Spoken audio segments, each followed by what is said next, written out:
What would really happen to the galaxy if the Galactic Empire was defeated? Sure, there would probably be a few days of fireworks and Ewok dancing in some locations, but in the vastness of the Star Wars galaxy, what we saw happen in Season 2, Episode 1 of The Mandalorian would probably be a very common occurrence. As horrible as the Galactic Empire was, oppressive, authoritarian, to the bone, it still provided structure. Despotism, of course. Persecution, no question. Its dark cloud needed to be destroyed to give something else a chance to grow in the light of a new era. But in the tyrannical and heavy-handed system of the Galactic Empire, order was found. Structure was present. And when that scaffolding comes crumbling down, no matter how horrible it was, things can and usually get very messy. A power vacuum can occur when a government has no identifiable central power of authority. In a power vacuum, other forces will tend to rush in to fill the vacuum as soon as it is created, perhaps in the form of an armed militia or insurgents, military coup, warlord, or dictator.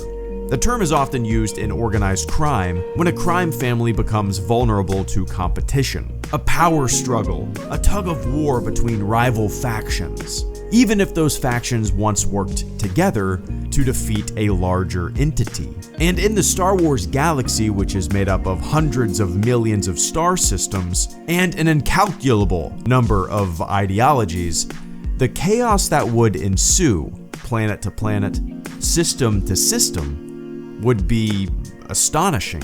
Even the rebellion would splinter.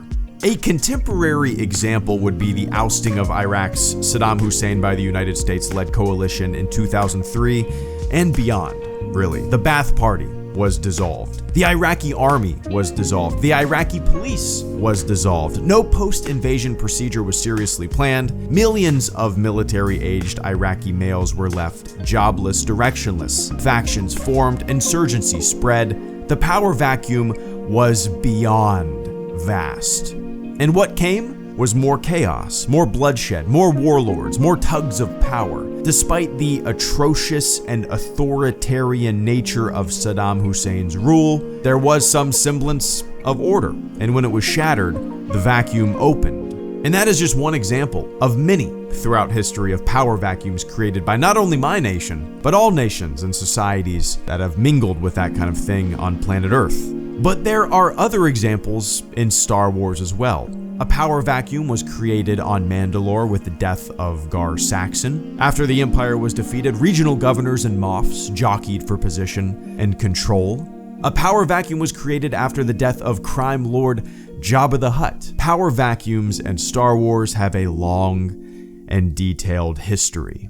Arms dealing even has a long and detailed history in Star Wars as well, which can further inflate and infuriate a power vacuum. The Clone Wars explores the concept of arms dealing and war profiteering, as has many comics and books, and we saw it front and center again in The Last Jedi as well. Parties selling weapons, munitions, and equipment to whoever is willing to buy it. A tale as old as time, even in Star Wars.